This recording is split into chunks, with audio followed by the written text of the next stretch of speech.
Hello, I am Ivy the Occultist on YouTube and Instagram, and today I wanted to film a video about the 7 witchy things that I don't do in my magical practice. I have been a practicing witch off and on for the past 15, 20 years. Obviously, my viewpoints and opinions on things have changed over the years. If you asked me one of these things maybe 10 years ago, I'm sure that my view would be completely different than it is today. And also, if I were to watch this video in the future, let's say a couple years into the future, I may not resonate with some of the points that I talk about today. So who knows? I think as human beings, it's important to evolve, and it's important to have conversations about these things too, so we can see other people's perspectives. So feel free to add your own opinions in the comments below. But today I'm going to be talking about the 7 witchy things I don't do. I think number 5 is going to be very controversial. So we'll see. Also, I have some lavender that needs processing. I need to take off the little flower, these things. I need to take off these things and put them in a jar so I can make some lavender oil. So I will be doing this while I film today's video, and so we can just get chatty and cozy and talk about witchcraft. Quick shout out to my patrons. Thank you so much for your continued support. We have a private Discord server as well as a meet and greet coming up. So if you're interested in joining our little community, I will leave the link in the description box below. So the first thing that I don't do is I don't actually have a daily practice. I know everyone is always talking about, oh, you need to have a daily practice, you need to build discipline, you need to build your intuition, your psychic abilities, etc.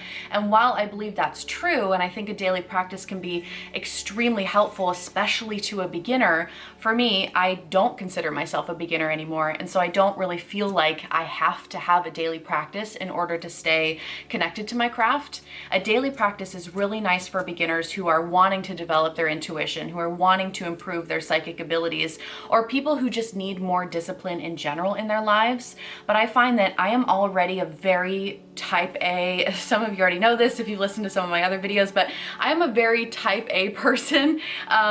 Disciplined almost to a point where it's unhealthy. And for me, I actually need a little bit more play in my life. I need to be a little bit more relaxed. I need to be a little bit more playful to really, be healthy and well-rounded as a human being, I suppose. And so for me, a daily practice is just one more chore. It's one more rigid thing in my life that it doesn't make me feel magical. It really doesn't. So for me, I need something that's a little bit more flexible when it comes to my witchcraft practice. So yeah, not to say anything bad about daily routines, because if somebody has a daily magical routine, I think that's great, Like I said, it builds discipline, it builds all those things that you need. But I think it's also okay to not have a daily practice. So many people preach, well, you can't be a real witch if you don't have a daily practice. And I'm like, okay, try telling me what a witch can and can't be. And also, as someone who struggles with chronic health issues, I can't practice every day. I really can't, because my energy levels and how I'm feeling each day fluctuates so much that I really just need to listen to my body. If I can't even sit up to light a candle or whatever that day, I'm not going to get upset with myself that I'm not holding myself to some daily practice. So again, it works for some, but not for others. And so don't feel guilty if you're one of those people like me that does not have a daily practice.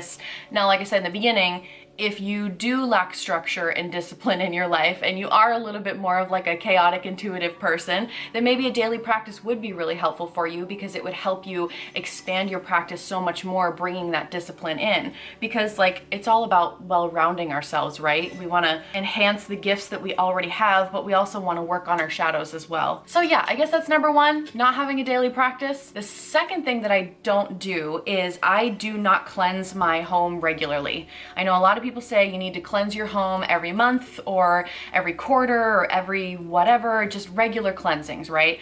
I really don't. I don't. I mean, to be fair, I have so much protection on my house and on myself and on the people that I love that it's really difficult to get through the fortress in the first place.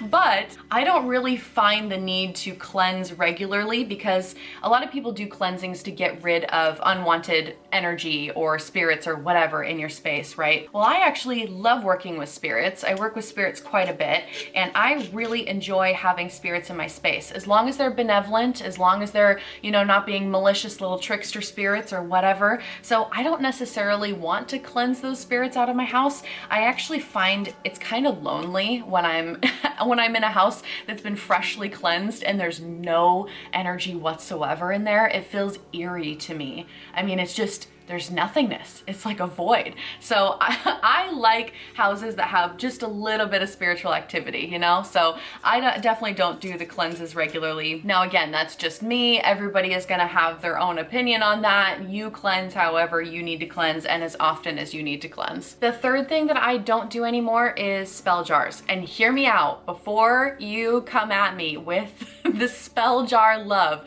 because I know everybody is obsessed with spell jars.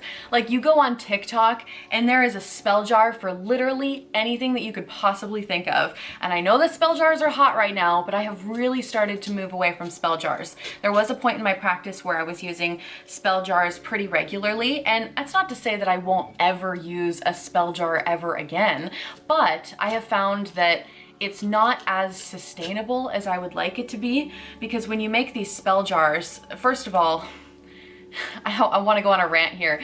Some of you have already heard my rant about spell jars in another video I did, but when you have all these jars around you that have been sealed with wax and you have items inside, you basically have to keep the spell jar until the spell manifests, right? Or if it's a perpetual thing, you essentially keep the spell jar forever, and then you have all these spell jars around your house. For what? Taking up space.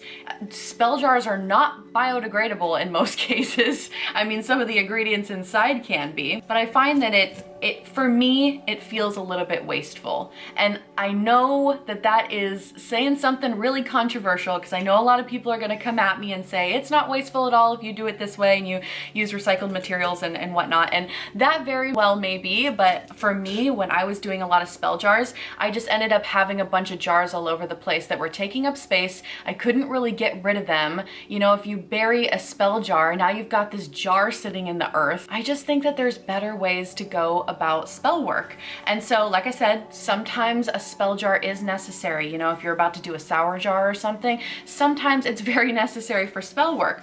But not every single spell has to be a spell jar. I don't know what it is about the craze with all the people coming into witchcraft right now, but everybody wants to do a spell jar for literally everything. And also, you have to think about what a spell jar represents. What does a jar represent to you, right? A jar is meant for bottling something up. And I've mentioned this in one of my videos before too, that if the intention of your spell is not to bottle something up, it's to release it out into the universe for manifestation, then bottling it up in a jar may not be the best way to go about that manifestation. I'm not saying that spell jars can't work or anything, because they do work in some instances, but the fact that people are wanting to put everything in a jar when a jar literally is to contain and bottle something up just kind of defeats the purpose in a lot of cases. And I'm not like trying to be a policing people here. Like, people can do whatever they want. If somebody does a spell jar, am I gonna judge them for that? No, absolutely not, because there are some instances where I may still do one. But I'm just saying, overall, I am moving away from spell jars, trying to adopt a more sustainable practice, trying to work with herbs in a little bit different of a way, to where I don't have to worry about the disposal so much, because that's the most annoying part to me with spell jars, is the disposal. Number 4 is I do not use spells that are written by someone else. And that's not to say that those spells from other people aren't effective. I'm sure they are effective, but because I am, you know, primarily a chaos magician, I like to make my own spells and I like to do my own stuff. So I don't think I've ever followed someone else's spell word for word. Even in the beginning of my witchy years or whatever, I've always customized it to myself. And I think that's a lot more powerful, you know, customizing it to the tools that you have around you, the ingredients, etc. This smells so good. But yeah, I just don't use spells written by other people. And like I said, it's not because I don't think that they can work. I just feel like it's a little bit more powerful when you are able to write your own spells. Okay, now we're on number 5, which is probably the most controversial on this list. I am really just, I'm just gonna say it. I don't cast spells for other people that I'm not emotionally involved in.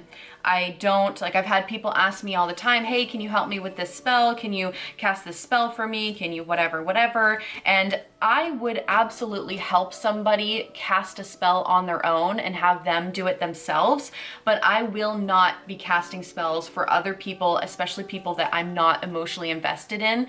And here's why. I don't believe they work. And I really don't. Beyond the placebo effect, I don't believe that they work. And let me explain before y'all get hot in the comments. Behind every spell, there's typically three things. There is the will, the intention, and the action. Although the verbiage of that is very debatable, but let's just go with that for the sake of this conversation. So you have the intention of the spell, right? And that's what you intend to accomplish with this particular spell. It's what you're writing down or chanting out loud as you're doing the spell. It's what you're visualizing, you know, whatever. It's the whole purpose and goal of the spell. And then you have the action of the spell, which is what you're actually planning to do to get that intention to manifest.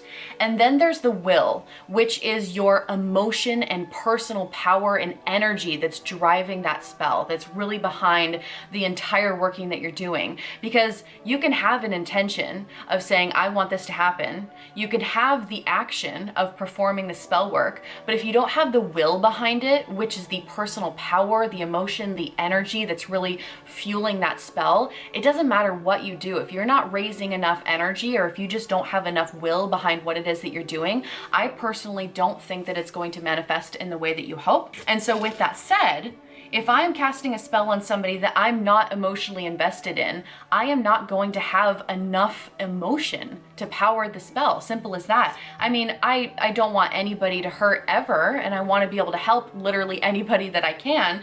But if somebody that I don't know, that I've never met before, or even an acquaintance or something, has something really crazy that's happening to them and they really, really need help, I'm sad for them. I want them to succeed in life, you know, I want them to not be in pain, but I don't personally have any emotion towards this person because I don't know them. I'm not emotionally invested in the situation. And so even if I were to do a spell for this person, I don't think that it would be as powerful. I think it's a little bit of a waste of time. So I'd much rather teach somebody how to perform their own spells rather than cast spells for other people. And the reason why this is so controversial is because there are people that professionally cast spells for others for a profit, and there's absolutely nothing wrong with that. You know, if you are one of those people where you offer spell work to people, I think that's fine, totally fine.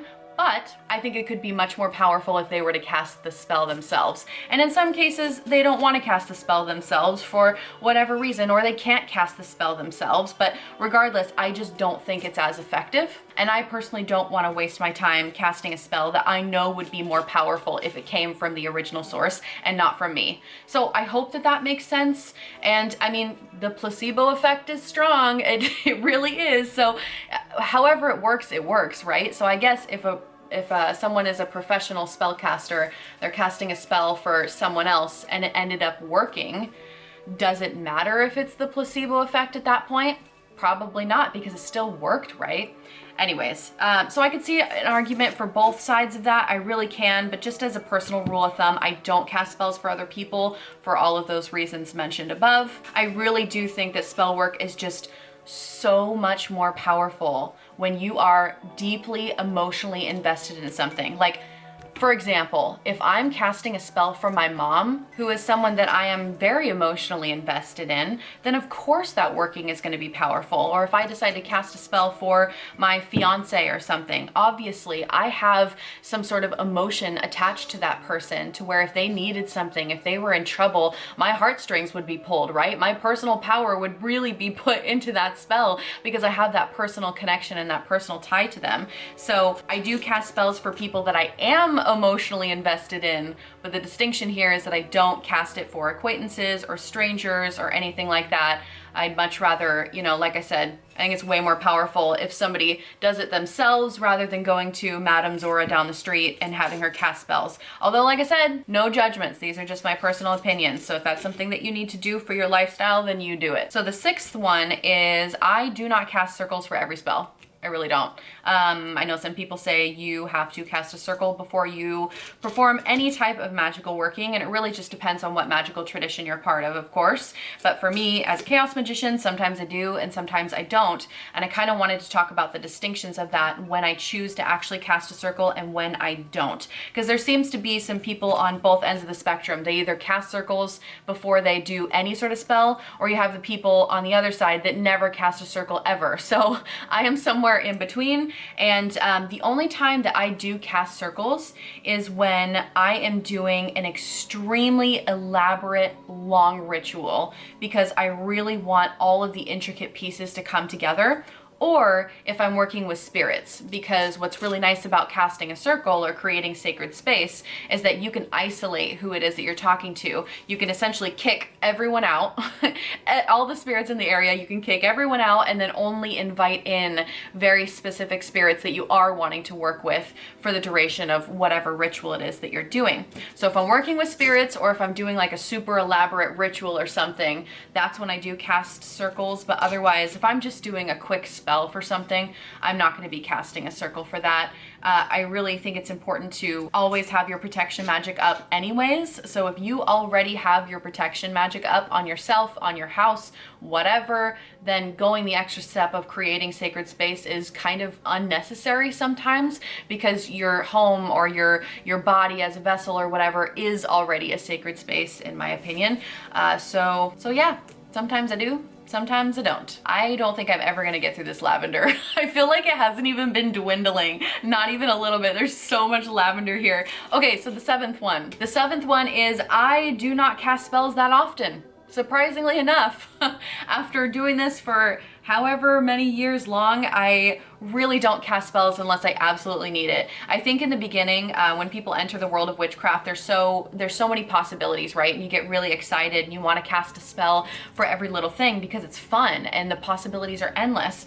But then I feel like you kind of, at least for me anyway, you hit a point where it would just be so much faster and effective if I just handled this in the mundane world myself. Like, yes, my magic is very effective, but sometimes it's more effective to just go handle it like a regular mundane person. So yes, I love casting spells for stuff, but I'm only gonna do it unless I absolutely need it. And also spell work, at least the kind that I do now, it takes a lot of energy. I really enjoy long, elaborate rituals. I don't do a lot of quick magic anymore, and that's a time investment, you know, getting the time, having the space to yourself or the house to yourself if you have roommates, or gathering all the supplies, or, you know, whatever it is. It can be a huge emotional investment. And so yeah, I'm only going to do that type of working when I absolutely have to. When I see on these groups online, you know, when a bunch of beginner witches are coming in and they're asking questions, like they should, because that's what beginner witches do, right? You're asking questions, you're trying to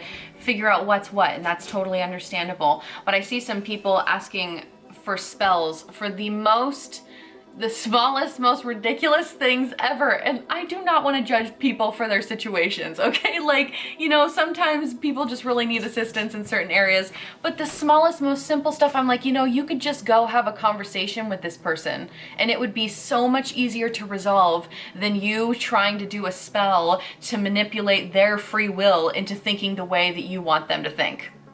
Like, that's a big spell. To manipulate someone else's free will into doing what you want them to do, just have a conversation with them, okay? It's gonna go so much easier, it's gonna be faster, you're gonna get what you want a lot more effectively. Well, in some cases, I suppose. But yeah, it just, sometimes it cracks me up because I'm like, why? Anyways, I just think it's funny when I see comments like that or posts like that or whatever. I need to finish this lavender, so I'm going to do that off camera, but those were the 7 things that I don't do. I'm sure that there's probably more if I sat down and thought about it a little bit longer, but I'd be curious to know what you think in the comments below, if you agree with me, if you disagree, and why not, etc. And also feel free to put in the things that you don't do in your magical practice as well. Anyways, I hope you all have a blessed day. Thank you for watching. I'll see you in another video soon. Bye.